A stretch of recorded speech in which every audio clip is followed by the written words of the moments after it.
Hello everyone, I am your teacher and my name is Ritu. आज हम करने वाले हैं क्लास 8th की जो आपकी सोशल साइंस की बुक है उसका topic ruling the countryside. So इसमें क्या क्या चीज़ें हैं या इस टॉपिक से आपके कौन कौन से क्वेश्चंस बन सकते हैं वो हम करेंगे। सबसे पहले आते हैं आपके MCQs. The international demand of Indigo was affected by the discovery of, किसकी डिस्कवरी के बाद जो है वो बहुत ज़्यादा अफेक्ट हुई थी। So synthetic dyes. Growers of woad in Europe, so क्या करते थे, कौन सी क्रॉप वो लगाते थे, इंडिगो की, as a competition to their earning. Who devised the new system of revenue called Mahalwari, तो इसे कौन जो है चलाते थे, होल्ट मैग्नेजीन थे जिन्होंने इसको सिस्टम को, रेवेन्यू के सिस्टम को शुरू किया। The Champaran movement was against the, किसके अगेंस्ट था ये, the oppressive attitude of the planters, जो प्लांटर्स थे उनका जो ओप्रेसिव, दबाने वाला जो एटीट्यूड था उसके खिलाफ। Gomasthas for the agent of, किसके एजेंट थे वो, प्लांटर्स के। Now answer the questions in one sentence. What role did women play in cultivation of indigo, indigo की कल्टिवेशन में वुमेन का क्या जो है रोल होता था। So women usually carried the indigo plant to the vats, तो वो जो है कैरी करती थी इंडिगो प्लांट्स को वेट्स तक। Where did the Spanish begin cultivating indigo, तो उन्होंने कहाँ से शुरू किया। So the Spanish begin cultivating indigo in Venezuela. Who was the president of indigo commission, कौन थे, W.S. Seton Karr was the president of indigo commission. Where did the English cultivate indigo, उन्होंने कहाँ से कल्टिवेट किया। So the English cultivated indigo in Jamaica. Who was William Morris, अब ये थे कौन। So William Morris was a famous poet and artist of the 19th century, 19th century में Britain में जो है फेमस पोएट और आर्टिस्ट वो रहे हैं। Now answer in brief, why were Bengal artisans deserting villages, तो डेजर्ट जो है विलेजेस क्यों थे वहाँ पर बंगाल में जो आर्टिशियन थे। So artisan were deserting villages since they were being force to sell their goods, क्योंकि उनको फोर्स किया जाता था कि वो अपनी क्या करे, चीज़ों को बेच दे जो उनकी चीज़ें थी, टू द कंपनी को, और कैसे, कम प्राइस में, at low price. Peasants were unable to pay the due, अब जो उनके ऊपर कर्ज होता था वो उसको फिल ही नहीं कर पाते थे, अनेबल थे उसको।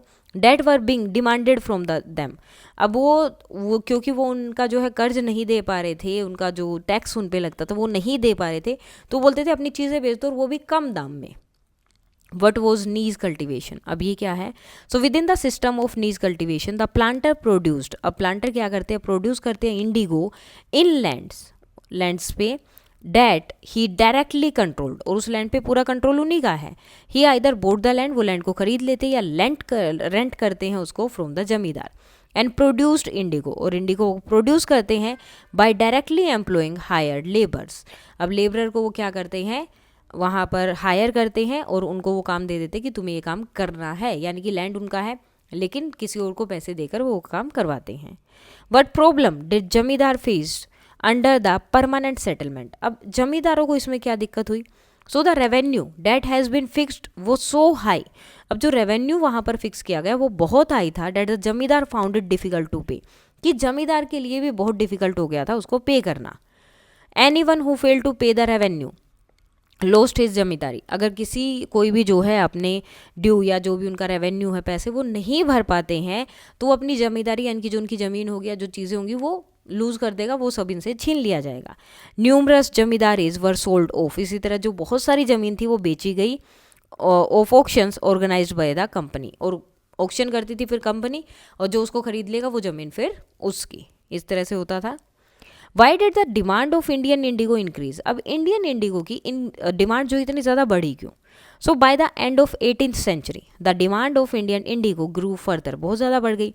Britain's began to industrialise and its cotton producing expanded dramatically, तो अब क्या हो गया ये मतलब 18th सेंचुरी के लगभग क्या हो गया था, लास्ट में इंडिगो बहुत ज़्यादा बढ़ गया था। ब्रिटेन क्या करता था, इंडस्ट्रियलाइज करने लगा, यानी कि चीज़ों को ज़्यादा बड़ा करने लगा, या अगर इंडस्ट्री बना दी तो उसको ज़्यादा जो है रॉ मटेरियल चाहिए, तो इसलिए वहाँ पे कॉटन का प्रोडक्शन बहुत ज़्यादा बढ़ गया।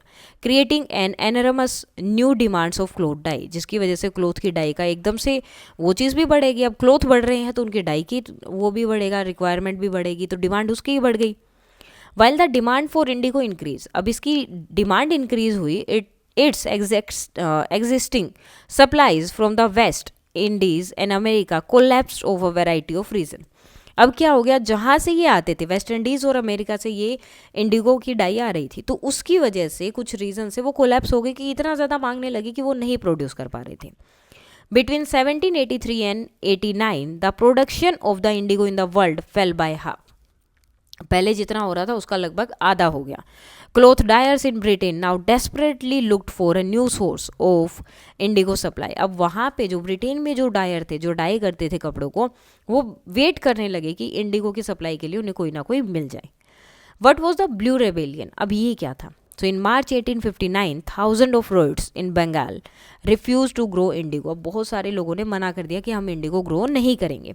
As the rebellion separate, अब ये जो विद्रोह था ये पूरा जो है फैल गया, स्प्रेड हो गया. रॉयट्स रिफ्यूज टू पे रेंट टू द प्लांटर. अब उन्होंने उनको जो है रेंट पे करने से भी मना कर दिया कि हम कुछ नहीं करेंगे. एंड अटैक्ड, और उसके बाद क्या किया, जो इंडिगो फैक्ट्री थी उन पर अटैक किया. Armed with swords and spheres, हाथों में कुल्हाड़ी और तलवारें वगैरह, बो एरो, जो भी चीज़ें थी उनके साथ उन्होंने इंडिगो फैक्ट्री पे जाके हमला कर दिया. Women turned up to fight with pots, और जो औरतें थी वो पोर्ट्स, पेन और किचन की इम्प्लीमेंट्स लेकर उस युद्ध में या उस जो वहाँ पर विद्रोह था उसमें साथ थी. Those who work for the planter were socially बायकॉटेड. अब जो लोग थे जो प्लांटर का साथ देते थे, यानी कि कंपनी का एक तरह से साथ दे रहे थे, तो उनको बॉयकॉट कर दिया गया कि तुम अलग ही रहो, हम तुमसे बात नहीं करेंगे. And the gomasthas agent of planter, और जो एजेंट थे प्लांटर के, who came to collect rent, जो रेंट कलेक्ट करने के लिए उनके पास आता था, उन सबको पीट दिया जाता था. Ryots swore they would no longer take advances to sow indigo nor be bullied by the planters. लेथिलियस.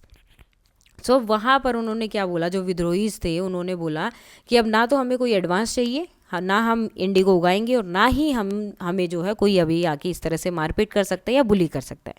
This was known as the blue rebellion. इसी को ब्लू रेबेलियन बोला गया क्योंकि इंडिगो कलर ब्लू का ही होता है. Now how was the Indigo cultivated under the royalty system. और royalty system में इसको जो है किस तरह से कल्टिवेट किया जाता था.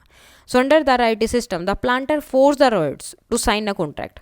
तो उनको जो है एक फोर्सफुली जो है उनसे कॉन्ट्रैक्ट साइन करवाया जाता था, एक एग्रीमेंट होता था, जो सत्ता बोला जाता था. एट टाइम दे प्रेशराइज्ड, उनको प्रेशर किया जाता था the village headman to sign the contract. जो विलेज का हेड होता था, जैसे आजकल सरपंच होते हैं, वो साइन करेगा on the behalf of villagers. Villagers के पास जाता भी नहीं था, जो विलेज का हेडमैन होगा, सरपंच होगा, उससे ही वो कॉन्ट्रैक्ट साइन किया जाता था on the behalf of ryots. Those who sign the contract got cash advance. जो साइन कर देते थे उनको जो है प्लांटर से क्या मिल जाता था, एडवांस में कैश मिल जाता था at low rate of interest. ठीक है, कि वो इंडिगो प्रोड्यूस करेंगे और उनको कम रेट में मतलब कैश मिल गया, लेकिन वो कैश किस में है, इंटरेस्ट उनको देना पड़ेगा उसका, मतलब पैसे वापस देने पड़ेंगे, लेकिन उसका इंटरेस्ट भी साथ में लगेगा, वो होगा, लेकिन इंटरेस्ट कम रेट में होगा. But the loan committed the Rhodes to cultivating indigo on at least 25% of the area under his holding. लेकिन अब इसमें क्या था, इस लोन में एक चीज़ थी, कमिटेड था कि आपका जितना भी एरिया होगा, फॉर एग्जाम्पल इतना है, तो 25% पर आपको जो है कम से कम इंडिगो उगाना होगा, जितना भी आपके पास एरिया है उसमें से. The planters provide the seed. अब वो सीड देते, उनको ड्रिल बताते किस तरह से करना है, क्या करना है. वेल द कल्टिवेटर प्रिपेयर करते सोइल को, और उसके बाद अपना सीड वहाँ पर उगाते इंडिगो के लिए, और क्रॉप को देखते थे कि सही से चल रही है या नहीं. When the crop was deliver to the planter, और जैसे ही वो क्रॉप जाके वो प्लांटर को दे देते, उसका काम हो गया. After the harvest a new loan was given to the ryots. उनको फिर एक नया लोन दे दिया जाता है. And the cycle started over again. और फिर से साइकिल स्टार्ट होती रहती, मतलब ये चीज़ चलती ही रहती, ख़त्म ही नहीं होती. बस उन्हें क्या करना होता कि जितना उनका एरिया है उसके 25% पे उन्हें क्या करना है, उनकी जो फसल है वो आके लगाएंगे, वो ही संभालेंगे, तुम्हें कुछ नहीं करना, बस तुम्हें तुम्हारी जगह का 25% देना है, और वो तुम्हें कुछ उसके लिए एडवांस दे देंगे, तुम्हारे पास पैसे आ जाएंगे, तो इंटरेस्ट जो है जिस पे कि कम होगा, तो आप इजीली जो है उसको वापस पे भी कर सकते हैं. तो ये प्रोसेस वहाँ पे चलता रहता था. सो इसके साथ ही आपकी ये वाली वर्कशीट हो जाती है कंप्लीट. कोई डाउट है तो आप बता सकते हैं. And please like share and subscribe. Thank you.